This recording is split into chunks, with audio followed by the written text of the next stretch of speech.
Update. Neighbor was catfishing women using husband's photos. Original post. My husband 35 male and I 30 female were married for 8 years but have been separated for the last 14 months. And I need help and advice on how to rekindle our relationship. We are currently not in speaking terms and all our arrangements go through our lawyers. But I will have an opportunity over Christmas to clear the air and set things straight, as he will be flying in from Sydney to spend time with the kids. So what happened? I received a Facebook message in September last year that my husband was talking and exchanging naked photos with other women on Tinder. We spoke on the phone for a bit, and the only proof she had was a screenshot of their conversations and his profile. Long story short, I downloaded Tinder and found his profile, with his location less than 1 kilometer away. I was convinced that he was cheating, and we had a terrible fallout that evening which led to my family coming over to calm the situation. But instead, it escalated when my brother punched and grabbed hold of my husband. The neighbors called the police and my husband was asked to pack a few things and stay elsewhere for a while. We separated shortly after, and he has since moved to Sydney to be closer to his ailing father but sees our kids for a weekend twice a month. Fast forward to the beginning of November this year. My neighbor rocked up at my doorstep to tell me that her husband was catfishing women on dating apps, using my husband's photos. He downloaded these photos from a MacBook that we lent him during COVID, and some of these photos were of intimate nature, and of me. The police are currently dealing with this. All of this has been relayed to my husband through his lawyer, but his response has been lukewarm, and he said we could talk about it over Christmas. I am so scared that we might be too far down the rabbit hole, and that he will likely push for a divorce. Even though I know that we love each other deeply, but this took a massive toll on our mental health, finances, and well-being of our 3 kids. What is the best way to approach him in December and make amends? Now for the top advice before reading the update. Wow, what a mess. I'm glad the police are involved in what that neighbor did.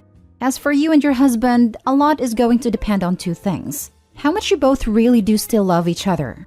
How difficult it is for you both to have a truly serious, heart-wrenching, emotionally exhausting conversation. His logical side will likely understand why you thought it was true. After all, there were pictures. It would be easy to believe it was true. But his emotional side is going to be deeply hurt that you didn't believe him over the evidence. All you can do is sit down and try to work through it. Good luck to you. Thank you. I thought having a therapist present might help, but I have doubts and think it is better not to involve others. The aftermath was devastating for us both and more so for him when his friends and my family wrote him off. I still love him and never stopped, but I know it will be on his terms if he is willing to give it another chance. I am willing to do whatever it takes. What have you done to make amends and clear his name? Have you notified his friends and family that he was falsely accused and had been faithful the entire time? Has your family apologized? Has his friends reached out and apologized? Take a look at the definitions of regret that this happened versus remorse for the pain you caused him. I don't hear or feel remorse in your words, and I don't see remorse in your actions. Your husband experienced something that you will never understand. 1. False accusation. 2. An assault from your brother. 3. Spousal alienation. 4. No right of recourse against the false claim. 5. A complete lack of loyalty from his wife. 6. A complete lack of respect from his wife. 7. The loss of his life he had from a false allegation. 8. Parental alienation from his children. 9. Familial alienation from his in-laws. 10. Alienation from his friends. 11. The police were called and he had to leave. 12. You separated from him. 13. Your husband has already completed his grieving process. You ask, are you too far down the rabbit hole? Yes. I am afraid there is no going back for you. You chose to not listen to him when he said it was not him.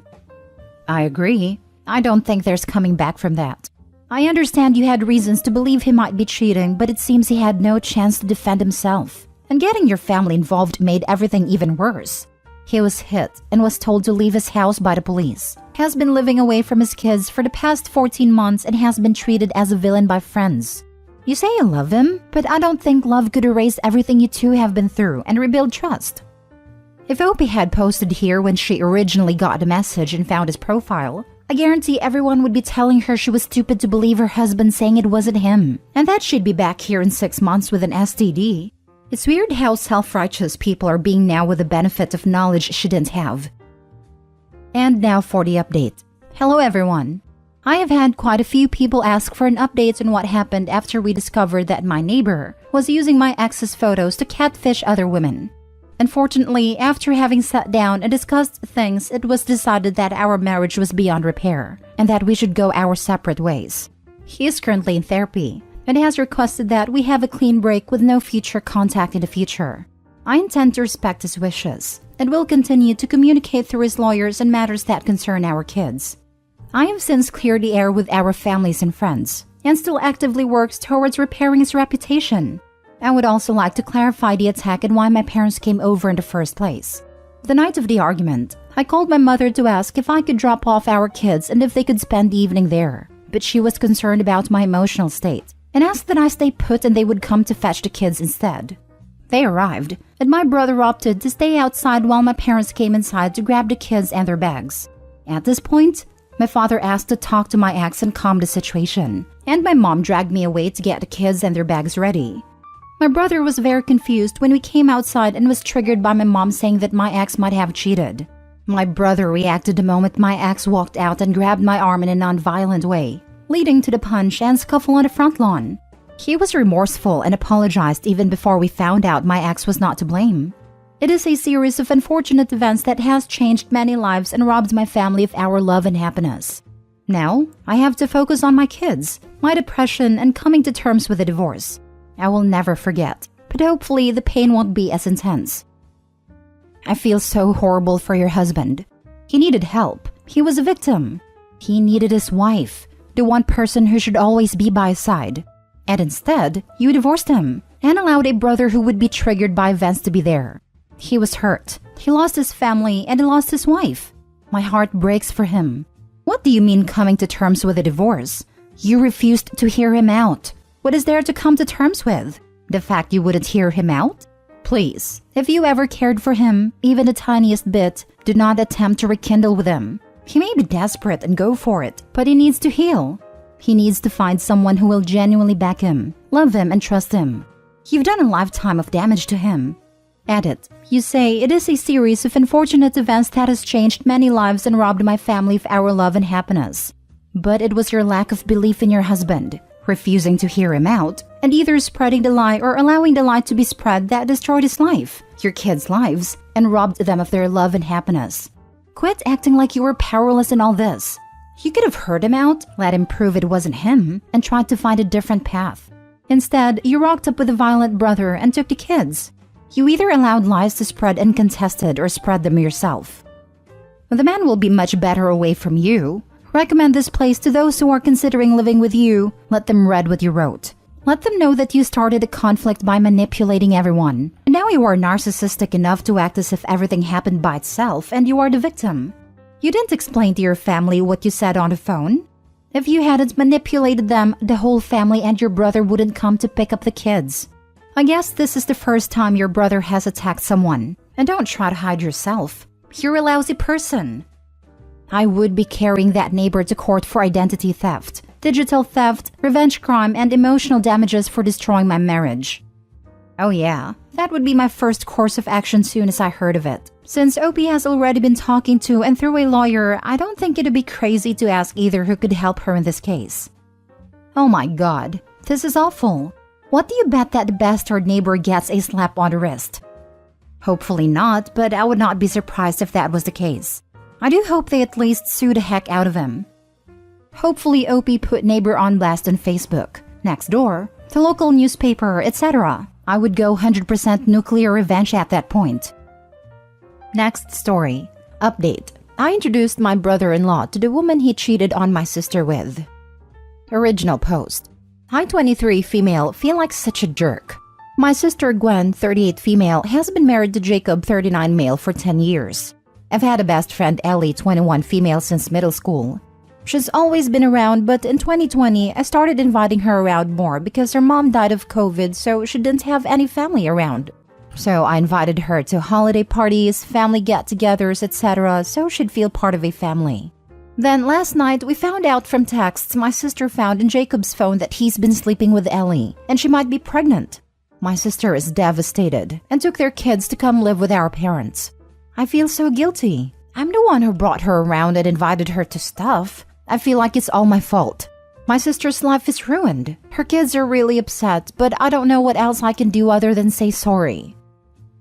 Now for the top advice before reading the update. You aren't responsible for that. Your friend probably wouldn't have gotten involved with your brother-in-law if her mother hadn't died. Her age and grief made it easier to take advantage of her. Are you going to continue being friends? If she's really pregnant and they're really together, it means she'll be the mother of my nephew's half-sibling. So I don't want to say anything to her until I figure out what my sister wants me to do. She looked at your sister and your nephews, then slept with your brother-in-law. That is the deal breaker in my opinion. She can't say he lied to her about being married or any of the rest. I'm not going to still be friends with her, obviously. I'm just saying I'm not saying anything to her. This isn't even remotely your fault. Ellie was barely an adult when this started, and it seems as if she's been around since her preteen years. She has no family, and it seems as if she has been groomed. Your brother-in-law's a predator, and this is not your fault. What a mess. I would try to get her side to the story, though. Don't take away the responsibility from Ellie as well. She is as much of an adult, and quite frankly, a horse's butt. Now for the update. So in the first post, I detailed that my brother-in-law Jacob, 39 male, cheated on my older sister Gwen, 38 female, with my best friend Ellie, 21 female after 10 years. We found out when Gwen found texts on Jacob's phone from Ellie talking about how she was pregnant. My sister is still really upset. She's not doing well at all. The kids all have a really good relationship with Jacob, so that didn't make it easier. They were asking about him constantly and crying for him. She went back home 2 days ago. She's living in the main part of the house while he's living in a garage apartment. My sister asked me to talk to Ellie to find out as much of her side as we can. She is pregnant, and apparently her and Jacob have been dating a while. He told her my sister had a drinking problem and was emotionally abusive to him and the kids. I told her that was all a lie, and if she really thought that was true, why wouldn't she talk to me about it? She said she thought I'd lie for my sister. I know you all probably think I'm crazy because I'm so emotional when I'm not usually, but I'm so sad for my sister. But also, I feel guilty because I also just sat down and sobbed the other day. Because she was my best friend for so many years, and she must completely lied and misled me and made up stories to keep her dating him a secret. She wasn't really my friend at all, and I had no idea. And I know this is about my sister and her kids and not me, but I feel so sad about that. A lot of people seemed confused about when they met. 2020 was just when her mother died and I started bringing her to big family events, holidays and stuff. Jacob and Ellie have known each other since me and her became friends when we were kids, because my sister was still living at home when they started dating. I wouldn't ever say that him and Ellie were particularly close or anything, so I don't know if any grooming or anything like that happened. Ellie doesn't have any family, so I don't know who would even look for proof of that or not. My sister has already hired a lawyer. Jacob says he's sorry about the infidelity, but says he's ready to move on with Ellie. Everything just really sucks now. The only one who doesn't seem affected by any of this is Jacob, who has just been acting completely normal and just hanging out with the kids a lot. My sister said he almost seems cheerful about all of this. To hell with Jacob and Ellie. I just don't know how they could lie to us for so long. Because they don't have a conscience. Also, don't believe Ellie for a second about what brother-in-law said about your sister. If she has known you since middle school and has been around the last couple years, she has seen firsthand their interactions. I call it a huge pile of horse manure, and she's just a horrible human being. Well, a snake. She bites the hand that feed her. Harp and Ellie all you want. She's a deliberate homewrecker, liar, and a terrible friend. But don't ignore Jacob in this. The man cheated on his loving wife, the mother of his children, with a girl who was underage when he met her in his early 30s. He was an adult when she was born, and he lied to her to get in her pants. Then he didn't even use protection. What a POS. Honestly, don't worry about Jacob and Ellie, and cut off contact with them both. There's no reason you need to be in their lives anymore, and they'll get what's coming to them. Ellie has no mother, and has saddled herself with a guy who is 18 years older than her, and lies and cheats for 18 plus years. Her hell will be here as soon as he finds another barely legal adult to cheat on her with. Not to mention she's giving up her entire young adulthood for this. Jacob may seem unaffected now, but he's going to have a world of hurt coming his way with all the legal and financial requirements that come with a divorce, with proof of infidelity if you're in a state that cares about that, child support, and possibly alimony. He will eventually go through the same thing with Ellie when he knocks up either one of her friends or some other almost teenage girl that he's manipulated into believing Ellie's a terrible person. Basically, their lives in a relationship are a ticking time bomb before they implode because of each other's crappiness. None of this is your fault. If it wasn't Ellie, Jacob would have found some other girl with emotional issues to suck her into an affair with. Don't worry about them. They'll get what's coming to them. Focus on supporting your sister through all of this and helping however you can. It will get better for you, her, and her kids over time if you all look out for each other. Good luck. You can be emotional for yourself and the own betrayal you went through from your best friend while still being sympathetic and sad for your sister. Don't feel guilty for that. Events like this don't just affect one person. It is obviously going to affect you, your sister, her kids, likely your parents, but all to varying degrees.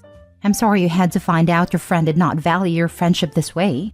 If she had valued your friendship, she wouldn't have had a relationship with your married brother-in-law.